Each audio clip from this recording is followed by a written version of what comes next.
Hello students, Rajiv tutorial maths classes में स्वागत है। आज हम लोग कुछ मोस्ट वीवीआई क्वेश्चन 3D का क्लास 12 का कुछ देखने जा रहे हैं, जो कि एग्जामिनेशन पॉइंट ऑफ व्यू से काफ़ी इंपॉर्टेंट है, क्योंकि अब एग्जाम काफ़ी नज़दीक आ रहा है। तो हम क्यों नहीं सोचे कि कुछ वीडियो बनाया जाए। तो बच्चों के बीच हमने कुछ वीडियो बनाने जा रहे हैं। 20 क्वेश्चन इसमें करेंगे हम लोग, और 1 बाई 1 करके अच्छे से देखिए। ये 100% एग्जाम में आना ही है, तय एकदम। जो मैं वीडियो आज बनाने जा रहा हूँ, आप लोग जरूर अंत तक देखिए इस वीडियो को बिना स्किप किए हुए, क्योंकि जो मैं वीडियो बनाता हूँ काफ़ी important examination point of view से ही बनाता हूँ। आपको विश्वास अभी नहीं हो रहा होगा, आप एग्जाम दे के आइए तो जरूर मुझे कमेंट में लिख के बताइएगा कि कितना क्वेश्चन पूछा इसमें 3D में, ठीक है। तो चलिए, मोस्ट वीवीआई इंपॉर्टेंट क्वेश्चन आज हम लोग करने जा रहे हैं, 20 क्वेश्चन। तो चलिए स्टार्ट करते हैं, 1 बाई 1 करके क्वेश्चन को देखते हैं। ऑब्जेक्टिव क्वेश्चन, ठीक है। पहला क्वेश्चन आपके सामने में है, एक्स अक्ष की त्रिकोणीयताएं बताना है। एक्स अक्ष की त्रिकोणीयताएं क्या होती है। देखिए, सबसे पहले जो भी एक्स अक्ष की जो भी बनेगा आपका, सबसे पहले हम लोग देखते हैं। मोस्ट इंपॉर्टेंट क्वेश्चन है, बार बार ये क्वेश्चन एग्जाम में पूछता ही है, तो व्हाई नॉट, क्यों नहीं इसे अच्छे से देखा जाए। तो आपको ध्यान रखना है, जिस पर होता है उस पर हमेशा एंगल जो बनता है L बराबर cos एक्स एक्सिस का बात कर रहा है, जिस पर होगा उस पर 0 डिग्री का बात करते हैं, और तीनों एक दूसरे के म्यूचुअली परपेंडिकुलर होता है। और M जो होता है वो cos 90 डिग्री होता है, n जो होगा cos 90 डिग्री, जिस पर है उसको 0 डिग्री का एंगल बनाते हैं, ठीक है। इसका वैल्यू क्या होता है 1, और इसका 0, और इसका भी 0, जिसका हम लोग कह सकते हैं 1,0,0 इसका आंसर हो गया। इसी में अगर पूछेगा y अक्ष का त्रिकोणीय बताएं, अगर y अक्ष का त्रिकोणीय पूछेगा, y अक्ष का एकदम याद कर लीजिए, तीनों बता रहे हैं यहाँ पे, ठीक है। y अक्ष की त्रिकोणीय बताना है, ठीक है ना। तो क्या हो जाएगा, जिस पर है y एक्सिस का बात कर रहा है, तो यहाँ पे आप समझ लो L जो हो गया वो तो हो गया cos 90 डिग्री, जिसको हम लोग 0 कहते हैं, M, ठीक है। जिस पर है y एक्सिस का बात कर रहा है, तो y एक्सिस यहाँ क्या होगा, जिस पर y एक्सिस का मतलब यहाँ 0 डिग्री हो जाएगा, तो cos 0 का वैल्यू 1 होता है, n cos फिर ये 90 डिग्री, तो ये भी आपका क्या हो जाएगा 0 हो जाएगा, 0 1 0 हो जाएगा। y अक्ष का त्रिकोणीय क्या होगा 0,1,1, ठीक है। क्या समझ में आ रहा है। उसी तरह से अगर z अक्ष का त्रिकोणीय पूछेगा, तो आप समझ जाना था, बेसिक वही चीज है। z अक्ष की त्रिकोणीय क्या हो जाएगा, एकदम समझ लीजिए, इसका भी हो गया 0,0,1। इसको आप एकदम बिल्कुल ध्यान में रखिए, ये एग्जाम में आता है, या तो x अक्ष का पूछ सकता है, या y अक्ष का, या z अक्ष का। तो हमने बता दिया कि x अक्ष का त्रिकोणीय जो होगा 1,0,0 हो जाएगा। उसी तरह से y अक्ष का पूछेगा तो 0,1,0 होगा। z अक्ष का पूछेगा त्रिकोणीय तो 0,0,1। हमने एक तीनों हमने बता दिया आपको। चलिए दूसरे क्वेश्चन की तरफ हम लोग बढ़ते हैं। x अक्ष का त्रिकोणीय का योग क्या, अभी जस्ट हम लोग देखे हैं, ये होता है। अगर इसका योग अगर देखा जाए, इसका योग 1 का स्क्वायर क्या होता है 0 का स्क्वायर, तीनों को जोड़ना है, मतलब 1 का होल स्क्वायर, 0 का होल स्क्वायर और 0 का होल स्क्वायर। तो 1 का स्क्वायर 1, 0 का स्क्वायर 0 और 0 का स्क्वायर 0, 1 0 0 मतलब 1 हो जाएगा। उसी तरह से अगर y अक्ष की त्रिकोणीय वो भी 1 होगा, z अक्ष की त्रिकोणीय वो भी 1 होगा, तीनों 1 के बराबर होता है। एकदम ध्यान रखिए, x एक्सिस पूछे, y एक्सिस पूछे और z एक्सिस, तीनों का वैल्यू बिल्कुल 1 होता है। उसके वर्गों का योग हमेशा 1 के बराबर होता है। एकदम बिल्कुल आप याद रखें इसको, क्योंकि ये काफी इंपॉर्टेंट क्वेश्चन सब जो कि एग्जाम में आता ही आता है। तो बिल्कुल इसको बिना स्किप किए इसको पूरे अंत तक देखिए वीडियो को मेरे, और देखिए, और एग्जाम देख के आए जो मुझे कमेंट में लिख के बताइए कि आपको कितना मेरा क्वेश्चन लगा, ठीक है। तो चलिए आगे बढ़ते हैं। फिर हम लोग देखते हैं, यदि L, M, N किसी रेखा का त्रिकोणीय है, तब एकदम बिल्कुल फॉर्मूला बेस्ड है। अभी जस्ट हम लोग देखेंगे, L square plus M square plus N square equal to -1 है, बिल्कुल नहीं होगा ये। फिर L square plus M square N square equal to 0, ये भी नहीं होगा, गलत है, ये भी गलत है, इनमें से कोई नहीं। इसका सही जवाब जो होगा, आप इसको याद कर लो, L square plus M square plus N square equal to हमेशा 1 होता है। ये फॉर्मूला आपको हमेशा ध्यान रखना पड़ेगा। फिर नेक्स्ट क्वेश्चन की तरफ हम लोग बढ़ते हैं। दो बिंदुओं 5, 7, 9 तथा 2, 3, -3 के बीच के बिंदु आपको निकालना है। बिल्कुल दूरी सूत्र का फॉर्मूला का यूज करेंगे हम लोग। क्या फॉर्मूला होता है, 2 में से 5 को माइनस करेंगे, 2 - 5 का होल स्क्वायर प्लस, फिर 3 में से 7 को माइनस करेंगे, 3 - 7 का होल स्क्वायर प्लस, फिर -3 का -9 के साथ। दूरी सूत्र आप लोग पढ़े होंगे क्लास 10th में, उसी फॉर्मूला का यूज कर रहे हैं हम लोग। तो क्या होगा, 2 में से 5 गया तो -3 का होल स्क्वायर, फिर क्या हो जाएगा 3 में 7 गया तो -4 का होल स्क्वायर, ये क्या हो जाएगा 12 का होल स्क्वायर, तो क्या हो जाएगा 9 + 16 + 144, तो आपका जो होगा ये हो गया 25 और 144, तो क्या हो जाएगा 1169, तो इसका हो जाएगा 13 इकाई आंसर इसका सही होगा। ठीक है, फिर चलिए इस क्वेश्चन को हम लोग देख रहे हैं sin square alpha plus sin square beta plus sin square gamma equal to what. तो हम लोग अभी जस्ट पढ़े हैं sin cos square alpha cos square beta और cos square gamma equal to क्या होता है, हमेशा 1 होता है। इसको ही फार्मूला, ये भी फार्मूला का बहुत यूज है आगे, इसको भी आप याद कर लें, एग्जाम में ये भी ऑब्जेक्टिव बन के आ सकता है किसके बराबर होता है। ठीक है, अब देखिए साइन में चेंज करना है, इसको हम लोग लिख सकते हैं 1 - sin square alpha 1 - sin square beta, ठीक है, और क्या 1 - sin square gamma equal to 1 1 1 1, तो 3 - sin square alpha - sin square beta - sin square gamma equal to 1।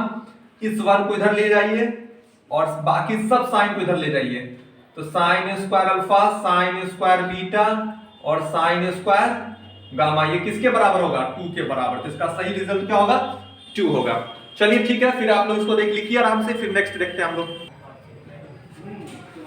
चलिए अगला क्वेश्चन की तरफ हम बढ़ते हैं, देखते हैं क्वेश्चन नंबर 6, तल 2x + 3y + 4z + 5 = 0 पर अविलंब के त्रिक अनुपात ज्ञात करना है। ठीक है, त्रिक अनुपात आपको निकालना है, ये जो है इक्वेशन है प्लेन का 2x + 3y + 4z + 5, ये जितना भी है इसका डायरेक्शन रेशियो बताना है क्या क्या होगा, एकदम सिंपल है, कोई दिक्कत नहीं। देखिए यहाँ x से ये मल्टीप्लाई है ax + by + cz + d = 0, ये जो चीज होता है 2 3 और ये 4, ये आपका डायरेक्शन रेशियो होता है जिसको त्रिक अनुपात कहते हैं। इसका कुछ नहीं करना है, बिल्कुल बेसिक चीज है, 2 3 4 इसका सही रिजल्ट होगा। ठीक है, जो भी x से मल्टीप्लाई ये सब डायरेक्शन रेशियो होता है। ठीक है ना, चलिए नेक्स्ट क्वेश्चन की तरफ बढ़ते हैं हम लोग। x + 2y + 3z = 12 द्वारा x, y तथा z अक्षों पर काटे गए अंतःखंड। देखिए फार्मूला होता है x बटा a प्लस y बटा b प्लस z बटा c = 1।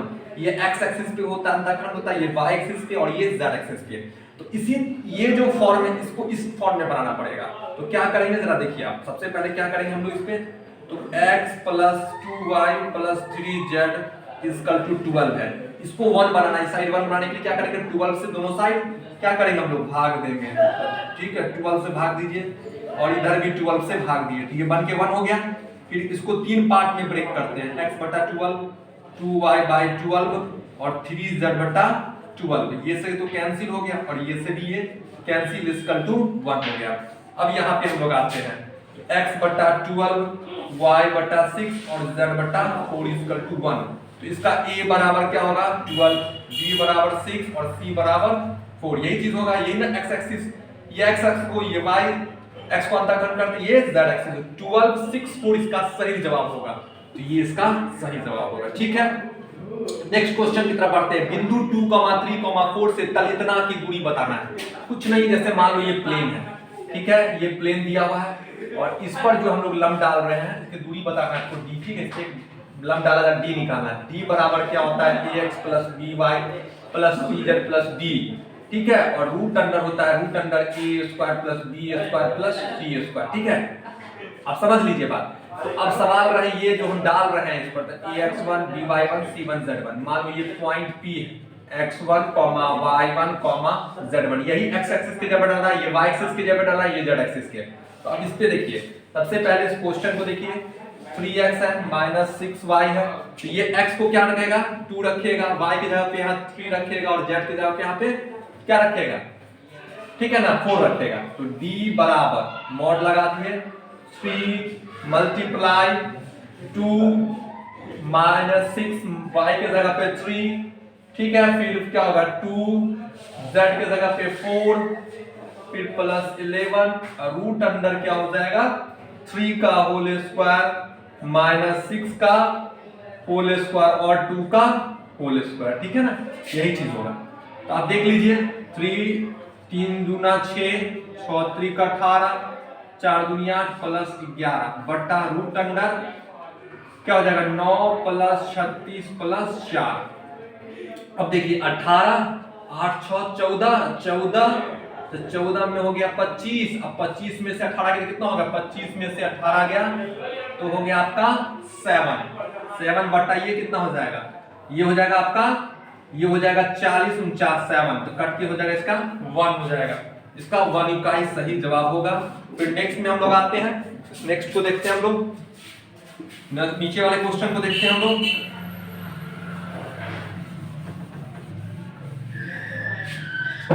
देखिए ये वाला है, ये पोजीशन वेक्टर है, वेक्टर r बराबर x i प्लस, ठीक है, ये डायरेक्शन की तरफ दिया हुआ है y j प्लस z के, ये जो कह रहा है तल इतना द्वारा x y z अक्षों को बनाएगा अंतःखंड, बस वही वाला फॉर्म आ गया। ये जब जस्ट पता है इस तरह का इसको फॉर्म बनाना होगा, ये वेक्टर फॉर्म है, ये कार्टेशियन फॉर्म है, तो इस वेक्टर फॉर्म को कार्टेशियन के रूप में बनाना पड़ेगा।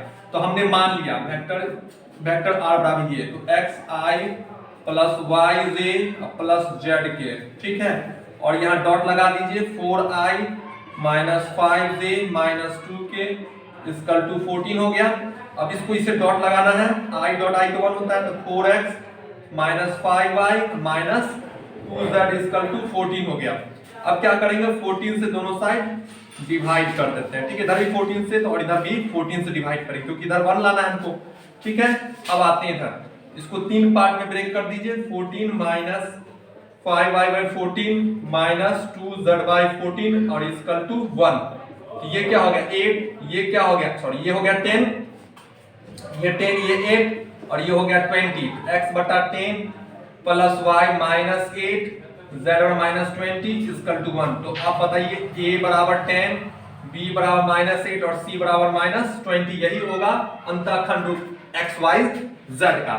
तो चलिए देखिए इसमें ऑप्शन क्या आ रहा है, 10 है, माइनस 8 है, माइनस 20, इसका सही जवाब होगा बी। आप लोग इसे लिखिए, फिर नेक्स्ट देखते हैं हम लोग।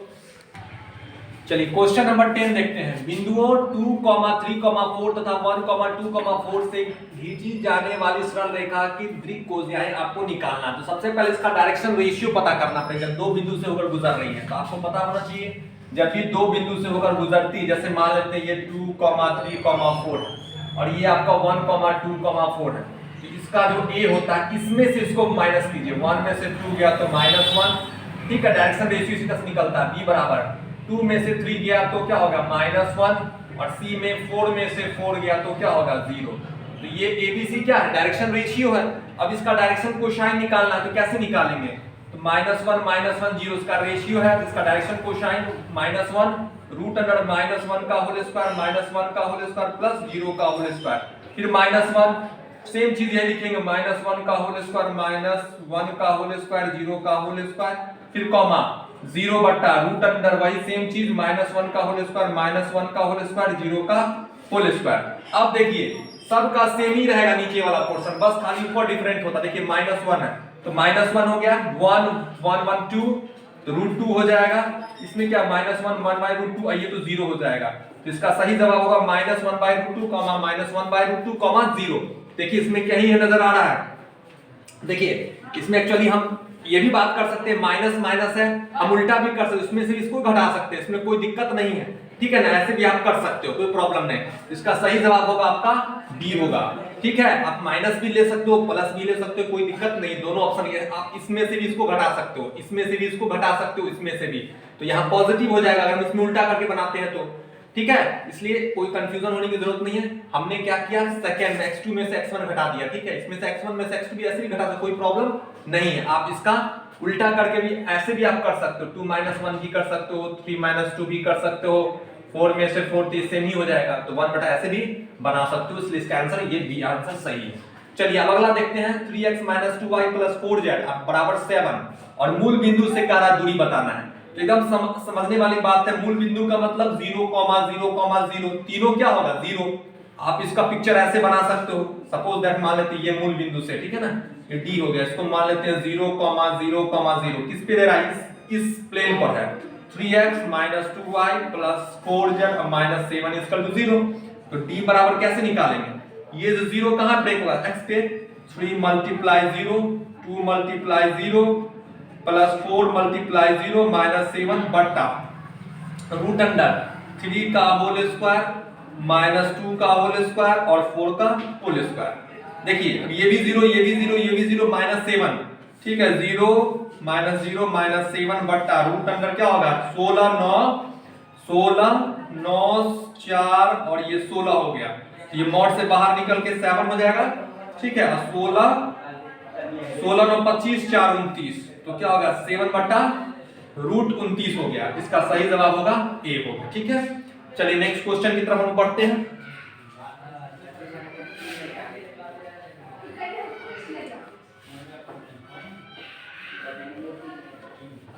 अगला क्वेश्चन देखते हैं हम लोग इसमें।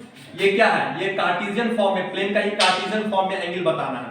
तो हम लोग क्या जानते हैं cos थीटा बराबर, देखिए इसमें क्या हो गया a1 बराबर इसके लिए 1, b1 बराबर -1, c1 बराबर 1, a2 बराबर 2, b2 बराबर 4 और c2 बराबर क्या 3 होता है। फॉर्मूला क्या होता है a1 a2 b1 b2 और c1 c2 बट्टा रूट अंडर a1 का होल स्क्वायर b1 का होल स्क्वायर c1 का होल, फिर इसी तरह से इसको भी स्क्वायर करेंगे a2 का होल स्क्वायर b2 का होल स्क्वायर c2 का होल स्क्वायर। चलिए करते हैं 1 × 2 -1/4 1 × 3 बट्टा रूट अंडर 1 का स्क्वायर, ठीक है 1 का स्क्वायर -1 का होल स्क्वायर 1 का होल स्क्वायर, फिर इसको देखते हैं हम लोग 2 का होल स्क्वायर 4 का होल स्क्वायर 3 का होल स्क्वायर, तो क्या हो जाएगा 2 -4 + 3 क्या हो जाएगा 1 1 1, तो क्या हो जाएगा ये जो हो जाएगा आपका 3 हो जाएगा √3 मल्टीप्लाई ये क्या हो जाएगा 9 4 +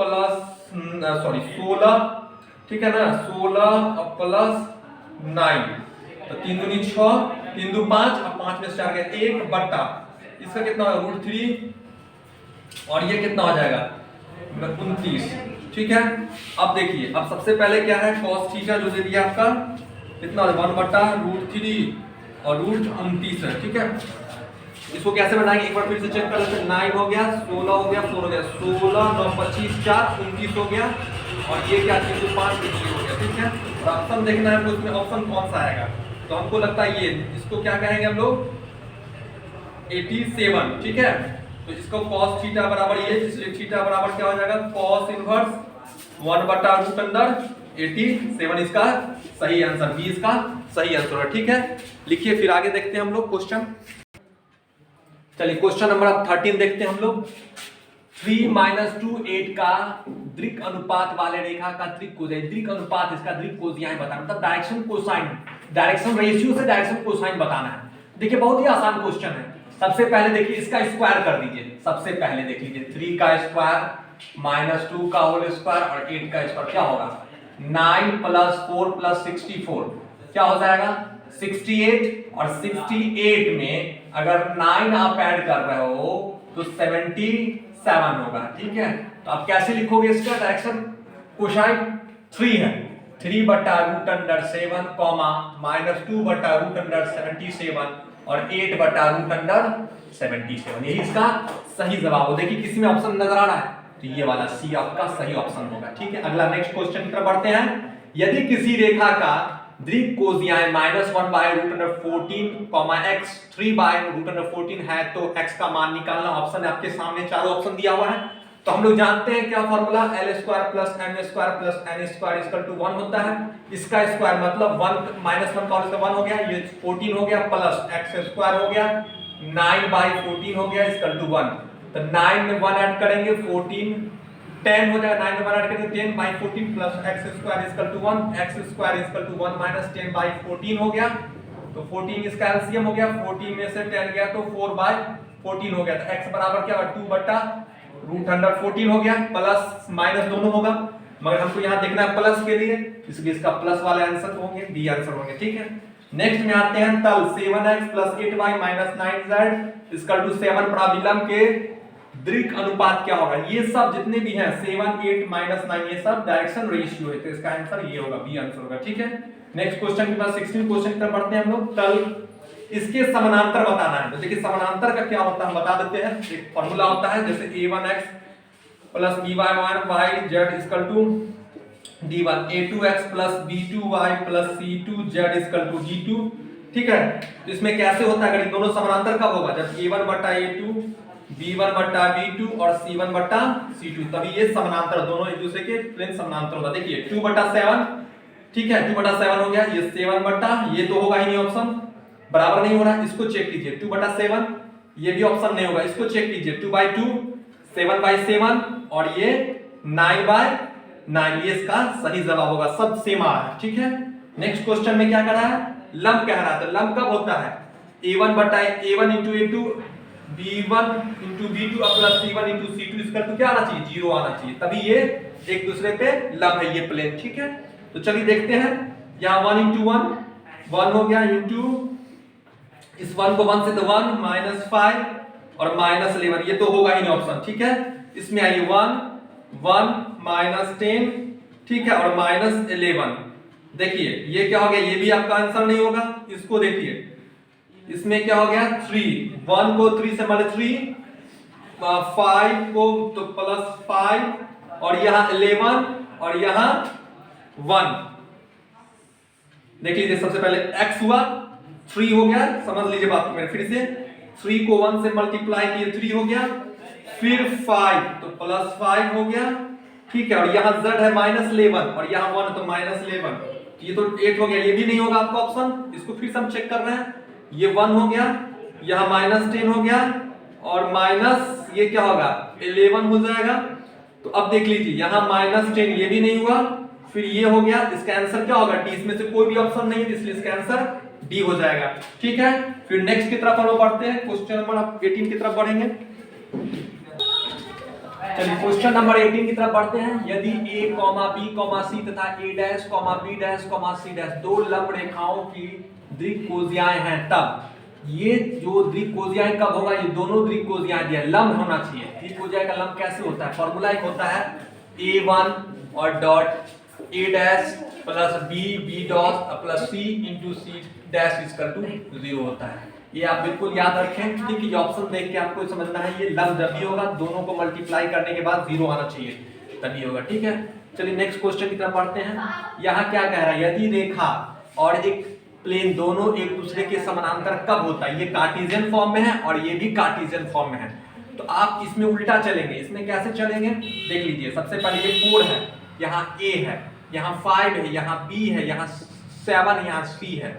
तो हमेशा ध्यान रखना है कि जब भी समानांतर में क्या होता है, दोनों को मल्टीप्लाई करने पे 0 आना चाहिए। ठीक है, हम लोग पढ़े हैं a1 a2, जैसे मान लेते हैं ये a1 है, ये a2 है, दोनों को मल्टीप्लाई करके 0 आना चाहिए। जैसे मान रहे हैं ये 4 है, इसको इससे मल्टीप्लाई कीजिए, इसको इससे मल्टीप्लाई कीजिए और इसको इससे मल्टीप्लाई करने पे 0 होना चाहिए। तो 4 को a से मल्टीप्लाई करेंगे 4a, इसको 5b और इसको 7c इक्वल टू 0, यही इसका सही आंसर होगा। देखिए इसमें कहीं ऑप्शन नजर आ रहा है, ये वाला बी आंसर होता है। इसमें उल्टा चलता है।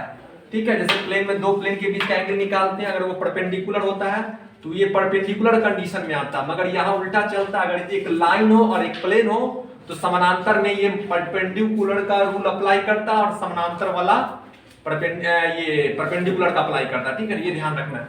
चलिए नेक्स्ट क्वेश्चन की तरफ बढ़ते हैं। यदि रेखा x/2 y/3 = z/5 रेखा इतना के समानांतर है, x - 5/4 y - 6/6 z - 2/k के समानांतर हो तो k का मान आपको बताना है। इस चारों ऑप्शन में से क्या होगा।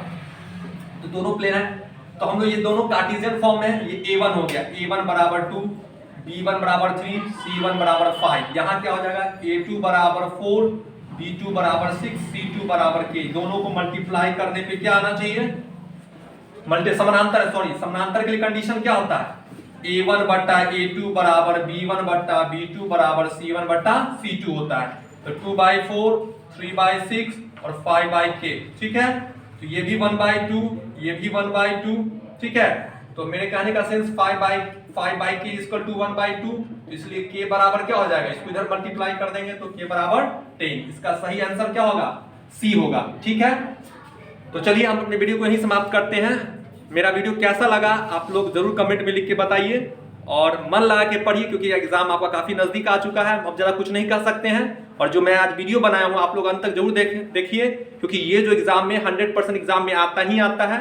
हम फिर लास्ट बोल रहे हैं इस चीज़ को, बिल्कुल देखिए। चलिए, जब तक के लिए जय हिंद, जय भारत। आप लोग मस्त रहिए, स्वस्थ रहिए, मन लगा के पढ़ते रहिए। ठीक है।